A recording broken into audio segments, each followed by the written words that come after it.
সুপ্রিয় কৃষক বন্ধু আসসালামু আলাইকুম। আজকে পেঁপে নিয়ে আলোচনা করব।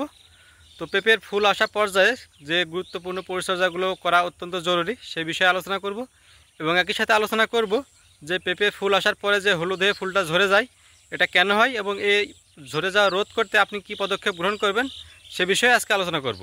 তো যারা পেঁপে চাষি আছেন তাদের জন্য ভিডিওটি অত্যন্ত গুরুত্বপূর্ণ। সম্পূর্ণ ভিডিওটি মনোযোগ সহকারে দেখার অনুরোধ রইল। আর যারা চ্যানেলে নতুন আছেন তারা অবশ্যই সাবস্ক্রাইব করে পাশে থাকবেন। আর যারা অলরেডি সাবস্ক্রাইব করে পাশে আছেন তাদেরকে অসংখ্য ধন্যবাদ।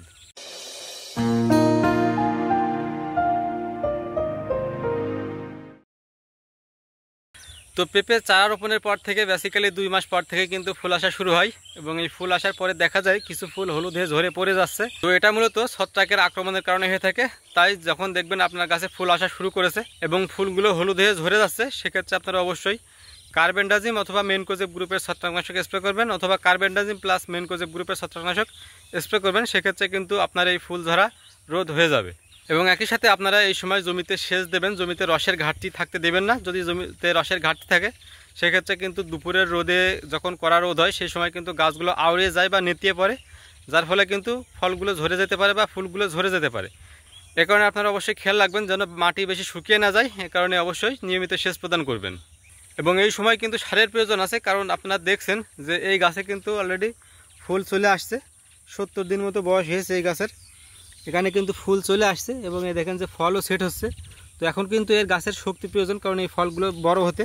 তো এর জন্য কিন্তু বিভিন্ন ধরনের খাবার দেওয়া প্রয়োজন, তবে অবশ্যই নাইট্রোজেন ঘাটিত সার বা খাবার দেওয়া যাবে না। যেমন ইউরিয়া এবং ডিএপি এই দুইটা সার কিন্তু এই মুহূর্তে দেওয়া যাবে না। যদি এই সারগুলো দেওয়া হয় সেক্ষেত্রে কিন্তু ফুল ঝরে যাওয়া আরও আক্রমণ বেশি হতে পারে বা ফুল বেশি পরিমাণে ঝরে যেতে পারে। এ কারণে অবশ্যই নাইট্রোজেন সার বাদে অন্যান্য যে সার আছে সেগুলো ব্যবহার করতে হবে। এই যে দেখছেন এখানে কিন্তু অলরেডি ফল সেট হয়ে গেছে, ফুল থেকে কিন্তু এই যে পেঁপে আসা শুরু করেছে এবং এখান থেকে কিন্তু এখন প্রত্যেকটা পাতার গোড়ায় কিন্তু ফল আসবে। এই যে দেখা যাচ্ছে কিন্তু প্রত্যেকটা গাছের প্রত্যেকটা পাতার গোড়ায় কিন্তু এখন ফল আসবে।